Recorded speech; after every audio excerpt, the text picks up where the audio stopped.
마태복음 21장 보시겠습니다.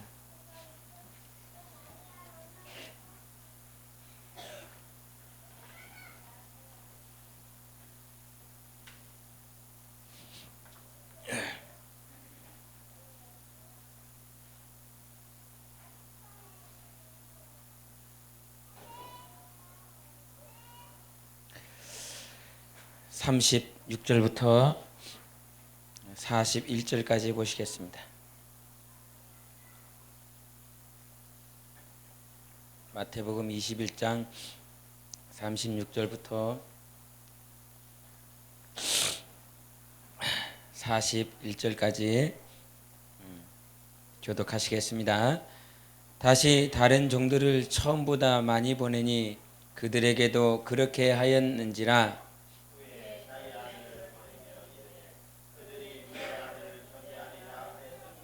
농부들이 그 아들을 보고 서로 말하되 이는 상속자니 자 죽이고 그의 유산을 차지하자 하고,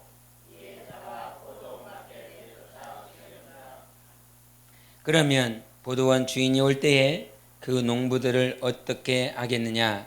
그들이 말하되 그 악한 자들을 진멸하고 포도원은 제때의 열매를 바칠 만한 다른 농부들에게 새로 줄지니라. 아멘. 제가 43절을 한 번 더 읽겠습니다. 43절.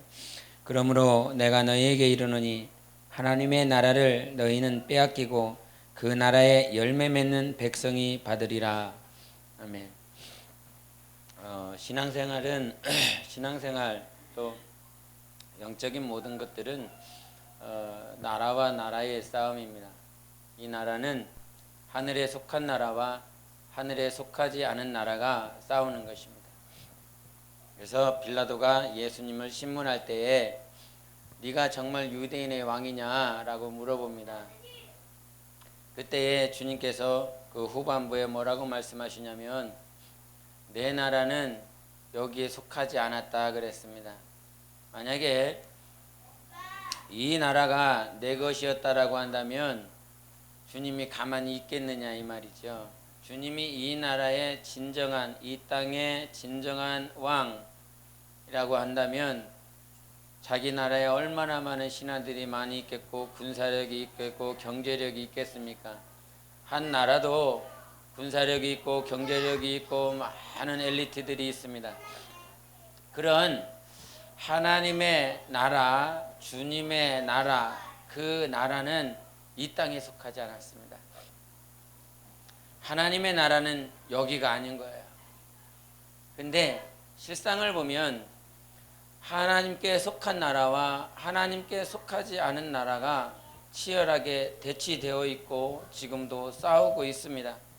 그래서 하나님의 나라에 속한 자와 하나님의 나라에 속하지 못한 자들이 오늘도 치열하게 싸우고 있습니다. 근데 하나님 나라에 속한 자들이 반드시 이루어야 될 것은 열매를 맺어야 된다 그러는 것입니다. 열매. 우리 41절을 한 번 더 읽겠습니다. 41절 시작. 그들이 말하되 그 악한 자들을 진멸하고 포도원은 제때 열매를 바칠 만한 다른 농부들에게 새로 줄지니어다. 이렇게 말씀하셨지요. 주님께서 41절에 포도원은 제때에 열매를 바칠 만한 다른 농부라고 그랬습니다. 제때라고 그랬습니다. 제때 열매를 바칠 만한 다른 농부라 그랬어요. 예수님께서 예루살렘 성에 들어가실 때에 무화과 나무를 보시고 나셔서 예수님이 시장하셔서 그 무화과 나무에게 열매를 구했을 때 무화과 나무가 열매를 주지 못했습니다. 그러므로 그 무화과 나무는 그 순간으로부터 주님의 말씀을 따라서 그것이 말라버렸는데, 사람의 입장에, 사람의 논리적으로는 아직 무화과 열매를 줄 만한 때가 아니었는데 주님이 원하셨어요. 사람의 입장에서 보면, 농부의 입장에서 보면, 그 무화과를 가꾸고 있는 농부의 입장에서 보면 주님이 언제 지나갈 줄을 알아요. 메시아가 언제 오실 줄 압니까? 예수님께서 부활하시고 나서 내가 다시 오리라, 속히 오리라 말씀하셨는데, 속히 오리라 하신 그 주님이 2000년 전이 지났음에도 불구하고 여전히 대기하고 계십니다. 주님이 언제 오실 줄을 어떻게 압니까?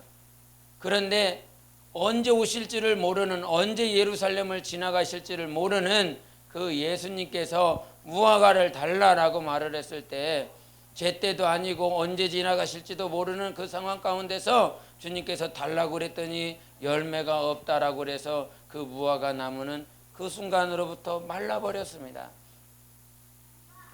신앙생활을 하며 주님께서 어느 순간 나에게 오실지, 어느 순간 여러분에게 무엇을 요구하실지 전혀 알지 못합니다. 하나님의 원하심을 알 수 없는 그 순간, 그때라도 주님은 말을 해요. 제때. 그 제때라고 하는 건 여러분의 때가 아니지 않습니까? 우리의 때가 아니지 않습니까? 내가 원하는 때, 내가 바칠 만한 때, 내가 섬길 만한 때가 아니라 주님이 원하는 때, 그 순간에 주님께서 우리에게 지금 이때에 섬겨라, 이때에 헌신하라, 이때에 내 삶을 드려라, 이때에 내 가정을 드려라, 이때에 내 물질을 드려라, 이때 제때라고 하는 건 주님의 때, 주님이 원하시는 때, 주님이 요구하시는 때가 제때예요.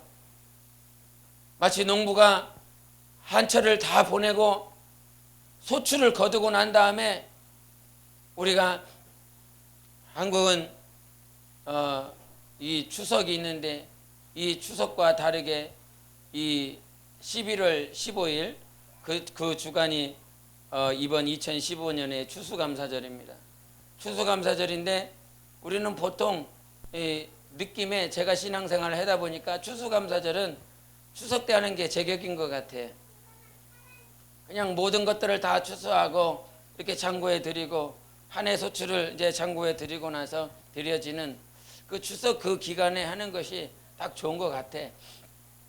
근데 추수감사절은 유대 달력에 의해서 그것이 기준이 되어서 2015년에는 11월 15일 주간에 그렇게 드려지는데, 그때 하고 나면 조금 썰렁하고 조금 춥습니다.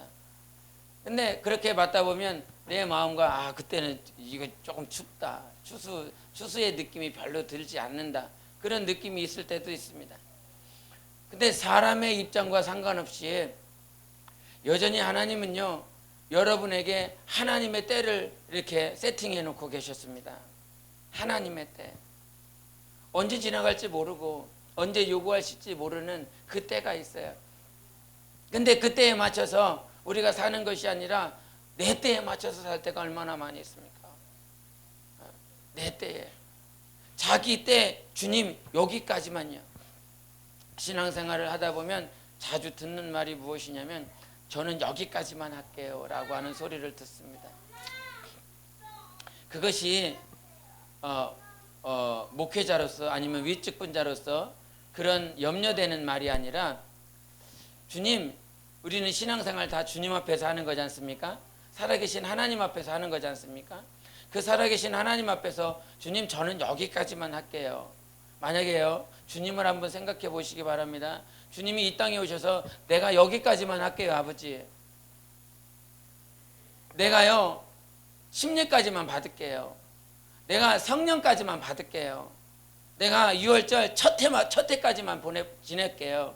그렇게 주님이 원하시는 뜻대로 자기의 계획을, 플랜을 쫓아서 거기까지만 했다라고 한다면, 우리는 여기에 구원의 은혜, 정말 예수의 사랑, 하나님 아버지께서 영원전부터 계획하신 그 사랑과 그 은혜를 우리는 맛볼 수 없습니다. 예수님께서 자기의 뜻, 자기가 계획한 대로 자기가 할 수 있는 만큼만 하신 것이 아니라, 예수께서 아버지의 뜻대로 하셨기 때문에 하나님의 온전하신 사랑과 은혜를 경험할 수 있는 것입니다. 우리가 신앙생활은 내 뜻에 내가 할 수 있는 만큼의 그 순간까지 하는 것이 아니라, 주님이 원하는 만큼 할 수 있어야 되는 것입니다. 주님이 요구하는 만큼 할 수 있을 때에 그의 영혼이 생명을 누리고 사랑을 누리고 하나님 앞에 점진적으로 또한 정말 성장할 수 있는 그 길을 갈 수가 있는 것입니다. 예수님이 원하는 때인가 아니면 내가 원하는 때인가, 예수님이 원하는 분량인가 아니면 내가 원하는 분량인가, 그것에 맞추어서 신앙생활을 하는 것입니다. 내 뜻에 내 감정에 내가 알 수 있는 만큼만 하는 것이 어떤 생활이요? 종교생활 아닙니까? 자기가 계획 맞춰서 자기가 시간을 맞춰서 자기 스스로 세팅하면서 하는 것이 종교생활이나, 신앙생활은 예수가 기준이어야 됩니다. 하나님이 기준이 되고 하나님의 말씀이 기준이 되고 내 안에 계신 성령이 기준이 되어셔야 되는 것입니다. 때로는 육체가 피곤하고 쉬고 싶고 육체가 잠자고 싶고 내가 원하는 것을 하고 싶지만 내 안에 계신 성령께서 기도하라 그러면 그 육신을 끌고서라도 마치 개를 모가지 끌고 가듯이 끌고 가는 그런 느낌일 때도 있습니다. 송아지를 고삐 뿔린 그 송아지를 코를 뚜갖고 끌려가는 그런 느낌일 때도 있습니다. 육체가 너무 힘든데 이 육체를 지금 지쳐 있으면 안 되겠기에 성령께서 일어나게 하셔서 성령께서 기도하라 말씀하셔서 감동을 주셔서 그렇게 끌고 가는 느낌. 제가 학업을 하기에 월요일, 화요일, 목요일 또 토요일까지 꽤 4일간 하면서 기도할 시간이 만만치 않습니다. 그래서 정말 어떻게든지 이 학교 안 가는 날만큼은 기도하려고 주님께서 그런 감동을 주십니다. 어떻게든지 기도. 크리스찬들은 기도하지 않으면 죽는 것입니다. 확실히 맞습니다. 우리가 이 땅에 살면서 이 육신이 호흡하지 않습니까? 영의 호흡은 기도라 말을 했습니다. 육체가 몇 분만 숨을 쉬지 않는다 할지라도 이 땅에 살아갈 수 없습니다. 내 영혼이 기도하지 않으면 죽을 것 같은 그런 영감이 있습니까? 내 영혼이 기도하지 않으면 도저히 살아갈 방법이 없는 그런 영감이 있습니까? 우리 크리스찬들이 우리 주변에도 있지만 우리도 마찬가지고 다른 교회도 마찬가지고 전 세계에 있는 모든 교회를 봐도 한국 사람들이 통계를 내는데 이 부자라고 할 만한 사람이 과연 얼마나 가지고 있어야 부자라고 말할 수 있을까? 그냥 아무런 먹고 사는 것에 걱정 없이 살아갈 수 있는 그 액수가 얼마나 될까라고 통계를 냈는데 약 15억 이상이 있어야 그래도 한국에서 먹고 살아가고 먹는 것에 불편함 없이 살아간다 그럽니다. 그러면 한 교회 안에서 15억 있는 사람이 얼마나 될까요? 한번 생각해 봤습니다. 크리스찬들 가운데서 우리뿐만 아니라 전 세계, 한국뿐만 아니라 전 세계 15억 이상을 가지고 있는 크리스찬들이 과연 얼마나 있을까? 그런데 우리에게는 물질이 있냐? 지식이 있느냐? 그렇다고 권력이 있느냐? 뭐 국회의원과 같은 그런 권력이 있습니까? 아니면 뭐 시의원 같은 권력이 있습니까? 어떤 문제를 어떤 이 천안 안에 살고 있는 문제들을 딱 봤는데 여러분은 고칠 수 없지 않습니까? 이렇게 하세요라고 말할 수 있는 권력이 없지 않습니까? 그러나 시의원들이나 국회의원들은 권력을 가지고 있습니다. 그렇다고 여러분이 권력을 가지고 있는 것이 있습니까? 그렇다고 15억 이상 물질을 가지고 있는 것, 여러분은 뭐 무시한다라고 하는 표현을 하려고 하는 것이 아니라 실상 우리의 모습들을 보면 물질도 없죠, 지식도 없죠, 권력도 없어 아무것도 없는 자들입니다. 그런데 우리가 있어야 될 것이 있고 반드시 가져야 될 것이 있습니다. 그건 영역이에요. 영감이에요. 영권이에요. 세상에 지식이 없고 물질이 없고 권력이 없어도 우리에게는 영감을 가질 수 있는 권리가 있습니다. 영역을 가질 수 있는 권세가 있습니다. 그래서 내 이름을 믿는 자들에게는 하나님의 자녀가 되는 권세를 주셨다라고 말씀하셨고, 예수님께서 사도행전 1장 8절에 아버지께서 내가 올라가면 성령을 모셔드리면 권능을 받겠다라고 말씀하셨고, 예루살렘과 유대와 사마리아 땅끝까지 이르러 내 증인이 되리라 말씀하셨고, 사도행전 10장에 사도들이 기도하면서 성령과 능력을 기름 붓듯이 부어주매 라고 말씀하셨습니다. 우리가 물질이 없어도, 지식이 없어도, 권력이 없어도, 명예가 없어도 영역은 있어야 되고 영감은 있어야 되는 겁니다. 우리는 영혼이니까, 진짜 내가 영혼이니까, 이 육체가 진짜가 아니요 내 영혼이 진짜니까 하나님과의 관계를 갖고 사귐을 가져야 되는 이유는 오늘도 내 영혼이 살아야 되는 것입니다. 육체가 사는 것 아니요 영혼이 사는 것이 신앙생활이기에 영혼이 주님을 의지하고 영혼이 주님 앞에 가까이 나아가고, 오늘도 기도하며 정말 주님, 우리에게 필요한 것이 무엇입니까? 여러분에게 필요한 것이 무엇입니까? 간혹 때론 물질이 필요할 때 있습니다. 먹고 살아야 되니까, 또 하나님 앞에 헌금해야 되니까, 또 하나님 앞에 또 영혼들을 섬겨야 되니까 그런 물질들이 있어야 됩니다. 마찬가지로 여러분에게 필요한 것들, 지식도 있어야 될 것입니다.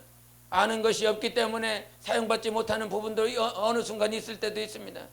그러나 주님께서 오늘 기도하며 하나님이 우리에게 주시는 건 정말 네가 필요한 건 그런 것들 아니라 주님을 만나는 거다. 주님을 만나는 것이 네 삶에, 네 영혼에 가장 필요한 것인데, 주님은 만나지 못하면서, 주님과 사귀지는 못하면서 1시간을 해도 2시간을 해도 성경을 봐도 뭐 어떤 것을 봐도, 여러분 성경을 보다 보면 정말 성령으로 읽고 성령이 충만하여 읽고 내 안에서 돕는 천사들이 있어서 성경을 읽어야 되는데 그것이 없고 그냥 성경만 보고 있으니 성경을 보면서 얼마나 여러분의 문제들이 여러분의 두뇌를, 여러분의 생각을 칩니까? 그러지 않습니까? 성경을 읽다 보면 집에 이런 문제, 아니면 내 자녀들의 이런 문제, 이런 문제들이 어느 순간 지나쳐갑니다. 그렇지 않습니까? 성경을 읽어도 주님을 만나지 못하고 있고, 기도를 해도 주님을 만나지 못하고 있는데, 그냥 기도했다는 것으로, 성경을 봤다라고 하는 것으로 내가 신앙생활하고 있는 것으로 만족하지는 않습니까? 신앙생활은 주님을 만나야 되는 겁니다. 저 영생을 왜 가야 됩니까? 거기서 주님 만나야 되기 때문에 가야 되는 거 아닙니까? 영생을 해야 되는 이유가 똑바릅니다. 영생해야 되는 그 이유는 그 영생하는 그곳에 주님이 계시기 때문에 우리가 영생을 해야 되는 것이죠. 신앙생활은요, 다른 거 없습니다. 어떻게 하면 내가 오늘 주님을 만날까? 주님 오늘도 내게 만나주세요. 그래서 기도하는 거 아닙니까? 내 스스로 만날 수 없기 때문에 오늘도 주님 내 영혼을 만나게 해달라고, 주님을 만나고 싶다고. 그래서 육체가 아무리 노력을 해도 내 안에 영의 기능이 살아나지 않고 성령이 내 영혼을 주장하지 않으면 주님을 절대로 만날 수가 없습니다. 성령으로 주님을 만나는 겁니다. 성령님이 오셨어요. 우리 안에 성령님이 오셔서, 요즘도 마찬가지고 과거에도 그랬지만 성령을 무시하는 그런 코멘트를 많이 듣습니다. 성령님을 무시하고 성령님이 하신 말씀과 성령님의 인도하시는 것을 무시하는 코멘트를 많이 듣습니다. 예수님이 이 땅에 오셔서 제자들에게 가르친 말씀이 무엇이냐? 보혜사 성령이 오시면 너희가 성령을 받고 성령이 모든 진리 가운데로 너희를 인도하실 것이라 말씀하셨습니다. 당신은 누구에게 인도받을 거냐 말이에요. 성령의 인도하심을, 성령의 감동감화를, 성령의 말씀을 가르치시고 생각나게 하시는 말씀을 무시한다라고 한다면 당신을 인도하는 자는 도대체 누구냐라고 하는 것입니다. 성령이 인도하십니다. 성령님만이 여러분 영혼 인도하는 겁니다. 성령님만이 여러분의 가정을 움직일 것입니다. 성령님만이 여러분 자손들을 움직일 것입니다. 마찬가지 우리가 교회여 중보기도 하자 그랬습니다. 여러분에게 정말 생명과 사랑이 흘러갈 수 있도록 여러분이 기도하고 있는 그 영혼들은 여러분이 육신으로 기도해서 그들에게 사랑과 생명이 흘러가지 않습니다. 내 안에 계신 성령이 생각나게 하시는 것을 기도할 때에 그들의 영혼에 사랑과 생명이 흘러가는 것입니다. 내 입술이 기도하는 것이 아니라 내 영이 기도하는 것입니다. 할렐루야. 내 입술이 아니요 내 안에 계신 성령이 기도하게 하는 것입니다. 그래서 성령을 모셔 드린 자는 오늘도 성령으로 기도하는 것입니다. 이 땅에 살면서 하나님 앞에 신앙생활을 잘하는 건 성령으로, 성령께서 나를 인도하시기에 마침내 성령으로만 열매를 맺을 수 있는 겁니다. 성령이 아니고서는 절대 그 어떤 열매도 여러분에게서 찾아볼 수가 없어요. 성령이 여러분을 열매 맺게 할 것입니다.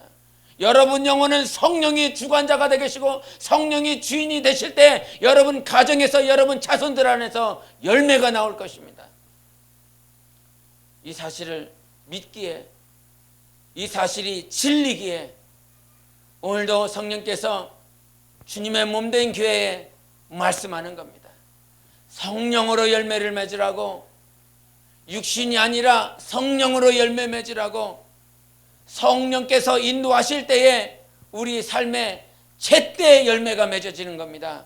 성령이 인도하시는 그 삶의 그 중앙에 있을 때에 오직 주님이 기뻐하시고 주님의 때에 열매를 맺을 수 있는 영혼의 길을 갈 수 있는 것입니다. 그래서 아브라함이나 사라나 그들이 정말 자기 자식을 달라고 애쓰고 힘쓰고 그들이 노력했지만 이미 육체는 그렇게 해낼 재갈이 없는 거예요. 그러나 하나님의 말씀을 받고 그 말씀대로 기대하고 기도하며 살아갈 때에 내년 이맘때다라고 말씀하셨습니다.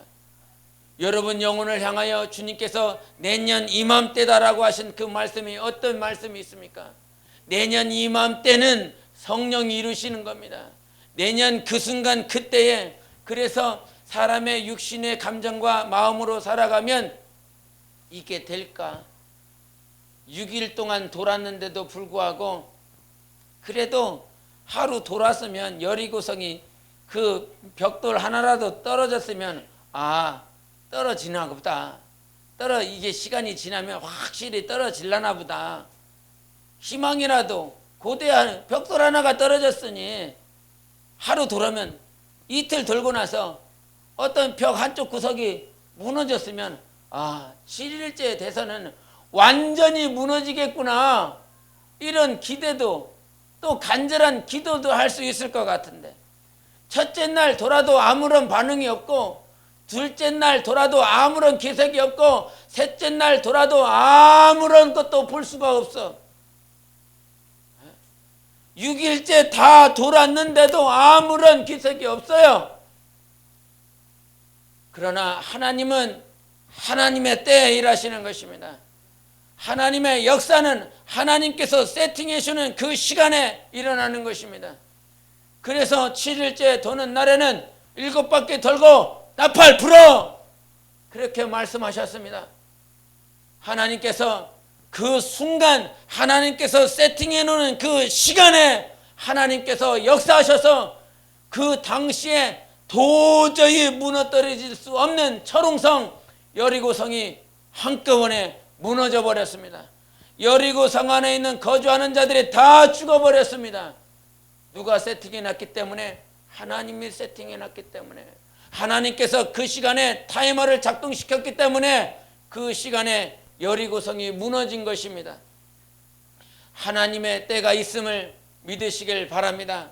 하나님의 때를 쫓아서 우리가 힘쓰고 인내해야 되는, 한 바퀴 돌고 두 바퀴 돌고 세 바퀴 도는 것, 매일 날마다 와서 기도하는 것, 하나님 앞에 성경을 보는 것, 매일매일 지치지 않고 쉬지 않고 그 시간에 맞춰서 기도하고 성경을 보는 이것들이 마치 여리고성을 한 바퀴 한 바퀴 도는 것 같지만 하나님은 마침내 7일째 되는 날 우리의 한 번 기도하는 것, 1시간 기도하는 것, 하루에 1시간 기도하는 것이 아무것 아닌 것 같아도 하나님께서는 하나님의 때에 맞춰서 우리의 한 걸음 한 걸음 한 걸음 순종했었던 그 역사로 하나님께서 일하시는 것입니다. 하나님은요, 정말 당신이 하신 그 말씀을 반드시 이루세요. 우리의 영적 생활 가운데 하나님을 의지하는 것, 하나님의 말씀으로 사는 것, 그것이 기준이 되어야 되는 것입니다. 우리가 신앙생활하면서 가장 힘든 것이 무엇이냐면 기도하는데도 불구하고 아무것도 보이지 않을 때가 가장 힘듭니다. 기도는 하는데 주님이 주님이 계시나? 주님이 어느쯤 와 계시나? 어느 순간에는 정말 이 중심 안에 우리 주님이 계시다라고 하는 것이 확실히 느껴져서 감격하고 감동하는데, 어느 순간에는 저 주님이 동네 밖에 계셔. 그 베다니에 오시려고 하셨던 예수님께서 직접 나사로가 죽인 그곳에 오지 않고 그 동네 문 입구에 기다리셔서 마르다에게 야 가서 마리아를 불러와라, 저 동네 밖에 계시는 것처럼 그렇게 주님이 멀리 느껴질 때가 있습니다. 그때마다 주님, 정말 주님께 더 가까이, 주님을 더 가까이 하고 싶은데 주님 어디 계십니까? 분명히 주님이 내 안에 계심에도 불구하고 기도를 해도 성경을 봐도 주님께서 가까이 다가와 주시지 않는 것 같은 그런 마음들이 들 때가 있습니다. 그러나 우리 하나님은 여전히 함께 계셨다라고 말씀하십니다. 시간이 지나서 그렇게 마치 주님이 동네 밖에 계신 것처럼 그렇게 느껴졌을 때 그 시간들을 다 뒤로하고 그제서야 마리아를 만나주시는, 동네 밖에 계셨던 그 예수님께서 그 마리아와 함께 만나는 역사. 주님은 우리와 여전히 함께 하시는 분이세요. 멀리 계시지 않으세요. 늘 함께 계시고 우리 안에 계시는 분이십니다. 하나님이 우리 안에 빛으로 함께 계시기에 어떤 더러운 영도 우리를 참수할 수 없고 어떤 더러운 영도 우리를 방해할 수가 없습니다.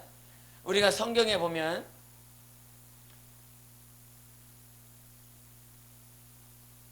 마귀가 참소하는 자로 그렇게 성경에 그려지고 있습니다. 참소하는 건 고소하는 거죠. 제가 저거 못했어요. 제가 저거 잘못했어요. 그러면서 우리의 죄악과 우리의 범죄하는 것들을 자꾸 고소하며 참소하는 존재가 마귀입니다. 그 마귀가 여전히 활동하고 있는데, 그 참소하는 것은 누구에게 참소하는 거예요? 우리의 행위를 보고 누구에게? 하나님께 참소를 하는 것입니다. 우리 스가랴서 보겠습니다. 말라기 앞에 있습니다. 스가랴서 3장을 보겠습니다.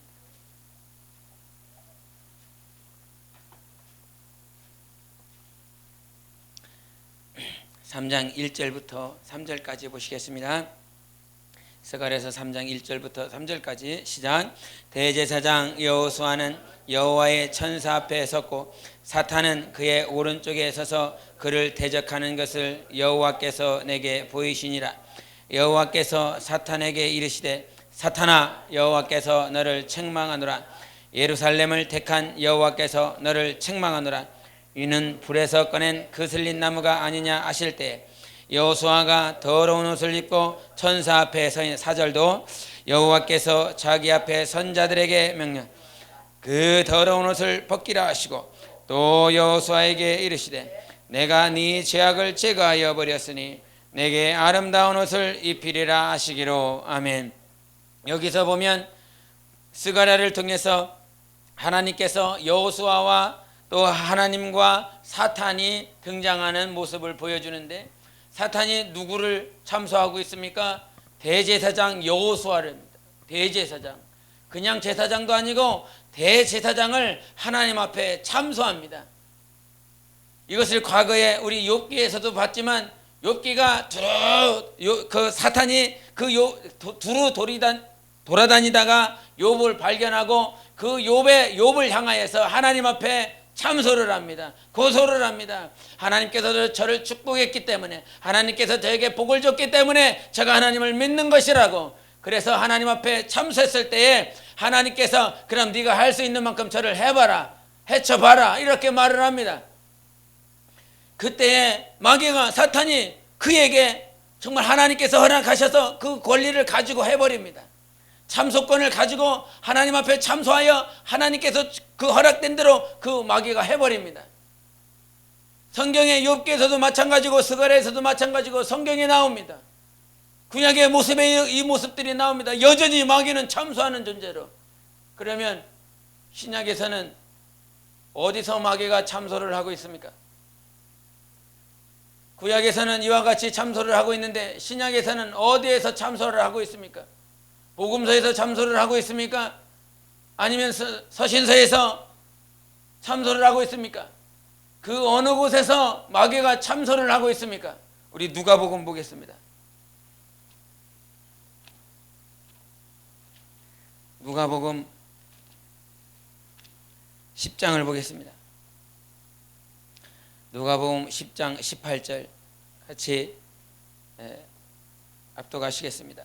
누가복음 10장 18절 그리고 계시록도 한 절 더 보시겠습니다. 시작.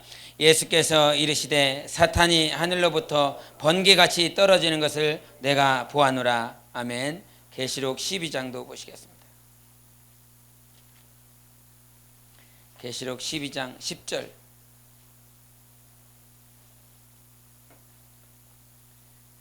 (10절) (11절) 시작. 내가 또 들으니 하늘에 큰 음성이 있어 이르되 이제 우리 하나님의 구원과 능력과 나라와 또 그의 그리스도의 권세가 나타났으니 우리 형제들을 참소하던 자 곧 우리 하나님 앞에서 밤낮 참소하던 자가 쫓겨났고 또 우리 형제들이 어린 양의 피와 자기들이 증언하는 말씀으로써 그를 이겼으니 그들은 죽기까지 자기들의 생명을 아끼지 아니하였도다. 아멘. 구약에 그리도 참소했었던 사탄이 예수 그리스도 오심으로 인하여 우리를 참소할 수 없게 된 것입니다. 그의 참소권이 다 사라진 것이라 이 말이죠. 예수 그리스도로 인하여 우리를 절대로 참소할 수가 없는 것입니다. 우리가 범죄했을 때에 마귀가 참소할 수 있어요, 없어요? 없습니다. 요한일서를 보겠습니다. 요한일서 2장 1절 2절을 보겠습니다. 요한일서 2장 1절 2절 시작. 나의 자녀들아 내가 이것을 너희에게 했음은 너희로 죄를 범하지 않게 하려 함이라. 만일 누가 죄를 범하여도 아버지 앞에서 우리에게 대언자가 있으니 곧 의로우신 예수 그리스도시라. 그는 우리 죄를 위한 화목제물이니 우리만 위할 뿐 아니요 온 세상의 죄를 위하심이라. 아멘. 우리가 범죄하였다라고 할지라도 하나님 아버지 앞에서 우리를 위하여 대언하시는 예수 그리스도가 계시다는 겁니다. 그러면 사람들이 오해할 수 있는 것이 우리가 죄를 범해서도 예수님이 우리를 위해서 대언해 주시네. 뭐 죄를 져도 상관없네. 이것이 어떤 놈들이에요? 이것들이 구원파 아닙니까? 그렇게 하지 말고 9절 10절을 한번 더 읽습니다. 1장 9절 10절 시작. 만일 우리가 우리 죄를 자백하면 그는 미쁘시고 의로우사 우리 죄를 사하시며 우리를 모든 불의에서 깨끗하게 하실 것이요 만일 우리가 범죄하지 아니하였다 하면 하나님을 거짓말하는 이로 만드는 것이니 또한 그의 말씀이 우리 속에 있지 아니하니라. 아멘. 마귀는 우리가 범죄한 것 때문에 참소할 수 없다는 거예요. 오직 범죄한 것에 예수 그리스도께서 대언자가 되셔서 하나님 아버지 앞에 정말 저의 영혼이 저가 범죄하였다라고 할지라도 내가 예수로 정말 내가 저들의 인류를 위해서 피 흘린 그 공로가 있지 않습니까? 아버지께 대언한다는 거야. 그 예수께서 아버지께 대언하며 우리가 해야 될 것은 반드시 제가 범죄했다라고 하는 것을 회개해야 된다는 것입니다. 회개는 반드시 해야 되는 거예요. 회개를 해야 하나님께서 깨끗하게 하신다는 것입니다. 내가 범죄해서 예수님이 분명히 대언해 주시지만 내가 해야 될 일은 반드시 주님 앞에 회개하여 예수 그리스도의 보혈로 정결하게 되어야 된다는 것이에요. 우리가 신앙생활하면서 성령을 의지하여 이 회개가 내 스스로 되지 않습니다. 내가 기도하고 무릎 꿇지만요 회개가 나 스스로 되지 않아요.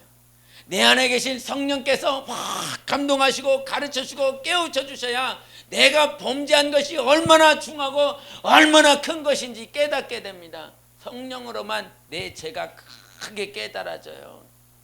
예수 믿지 않았을 때는 나는 내가 무슨 죄를 범했다고 죄인이라고 지옥 갔냐 막 이런 삿대질을 하면서 막 내 안에서 막 이렇게 크리스찬들을 욕한 적이 있습니다.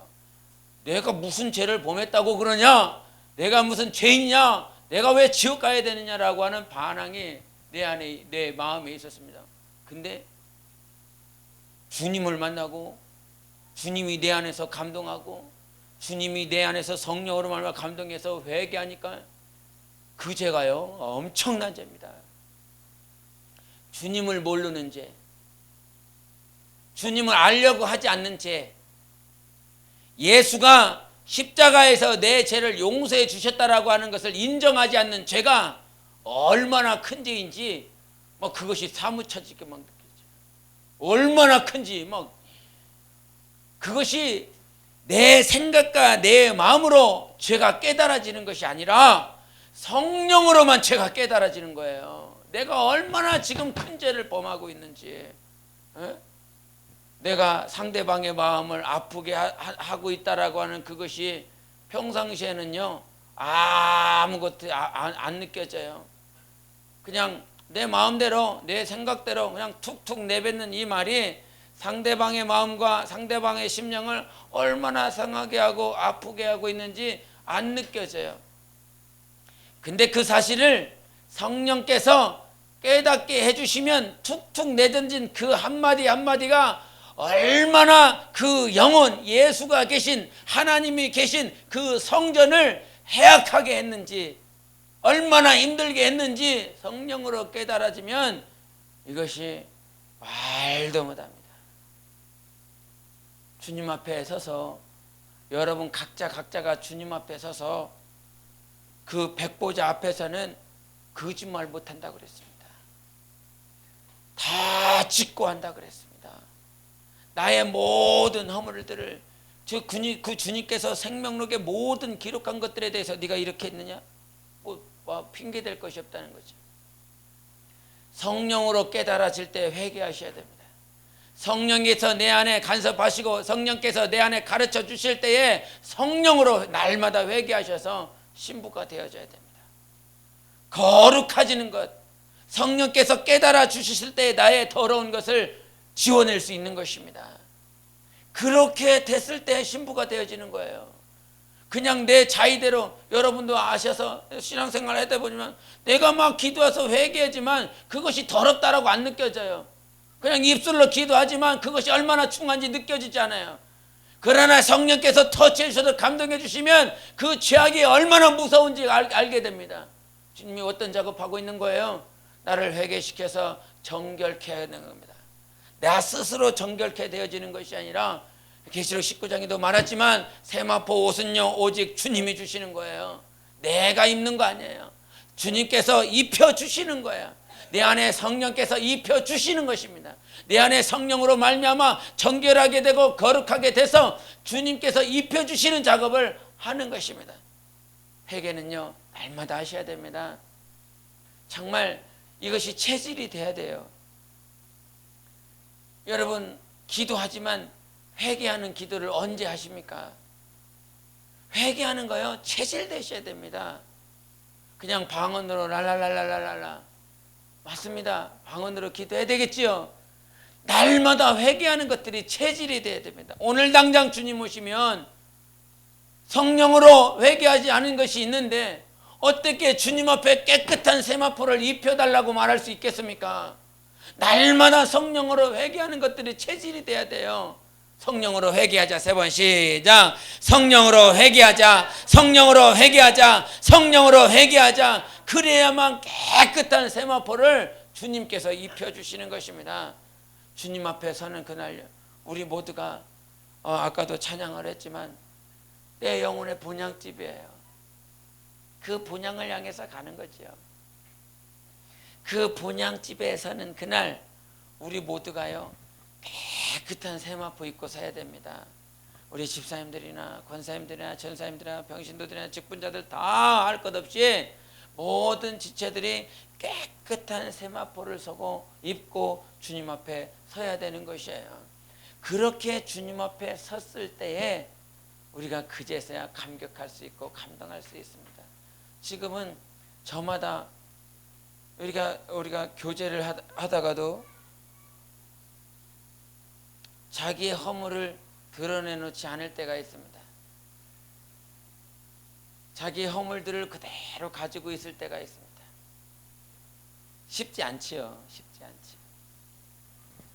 우리 간증하시는 분들 뭐 살인하고 뭐 도둑질하고 그렇게 성폭행하고 이렇게 한 사람이 교도소에 들어가서 주님을 만나서 이제 회개하고 돌이켜서 출소를 한 다음에 교회를 나가서 내가 이렇게 살인을 하고 성폭행을 하고 도둑질을 하고 그렇게 살았었던 사람입니다. 그런데 내가 예수님을 만나서 이제 회개하고 돌이켜서 주님을 신앙하고 있습니다. 그것이 단상에 서서 간증을 이렇게 시키면 간증 끝나고 나면 사람들은 저 사람이 변했대. 저 사람이 예수님을 만났대. 이제 예수님만을 섬기기로 그렇게 한대. 라고 하는 것보다 과거에 실수했었던 거, 성폭행, 여기서 누가 와갖고 신동훈 집사님 시험에 안 들 거니까 신동훈 집사님이 내가 성폭행한 사람입니다. 전자팔찌 끼고 다니고 있습니다. 근데 회개했습니다.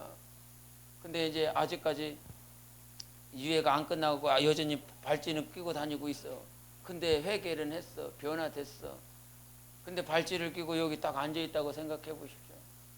이해가 안 되죠? 그럼 생각해 보시기 바랍니다. 저 사람 변화됐대. 정말 성령으로 산대. 그것보다 발찌가 먼저 보이지 않겠습니까? 우리가 주님 앞에 왔을 때요, 다 그런 사람들 아닙니까? 말로는, 머릿속으로는 인정을 하는데 이 마음으로 인정을 안 해요. 이거를. 당신이 성폭행한 사람이요, 당신이 살인한 사람이요, 당신이 정말 한 가정을 무너뜨린 사람이요, 그 사람이라고 하는 것을 인정을 하지 않아요. 저 사람보다는 내가 낫지요. 저 사람까지는 내가 아니야. 저 사람까지는 주님이 그렇게 오셔서 네 생각, 네 마음에 있는 것들을 완전히 부시지 않습니까? 육체로 하지 않았다라고 할지라도 네 마음에 네 생각에 음란이 있다라고 한다면 이미 저를 간음한 것이라고 말하지 않았습니까? 다 무너뜨려 버렸습니다. 좋은 옷을 입고 정말 무화과 그 잎으로 자기를 다 가린다 할지라도 하나님 앞에서는 가릴 수 있는 것이 하나도 없는데 여전히 가리려고 합니다. 회개하지 않습니다. 회개해야 될 것들이 산더미처럼 쌓였는데 회개하려고 하지 않습니다. 여러분, 기도할 때요, 기도가 안 되는 이유는 내가 회개를 시작하지 않기 때문입니다. 우리가 성전에 들어갈 때도 성막에 들어갈 때도 마찬가지로 정말 그 레위 제사장들이 첫 번째 하는 것이 무엇입니까? 번제물을 번제단에 바쳐서 피를 흘려서 죄를 용서하고 들어갑니다. 우리가 예배를 드릴 때도 예배 시작 그 첫머리에 뭐합니까? 회개하는 것. 모든 신앙생활이 그래요. 주님을 만날 때도 마찬가지고 기도할 때도 마찬가지고 그 첫머리에 번제단에 번제를 드리는 것, 피 뿌리는 것, 내 죄가 그와 같이 중하니 예수의 피로 정결케 해달라고, 그것이 신앙생활의 시작이고 기도의 시작이고 모든 것의 시작이에요. 나 자신을 하나님 앞에 고백하는 거예요. 나는 잡놈입니다. 아무리 좋은 옷을 입고 머리를 기름칠을 했어도 그 안에 있는 것들은 다 감춰지고 있지만 주님 앞에서 주님께 감추임을 받을 재간이 없습니다. 그러나 성령님이 도와주시겠다는 거예요.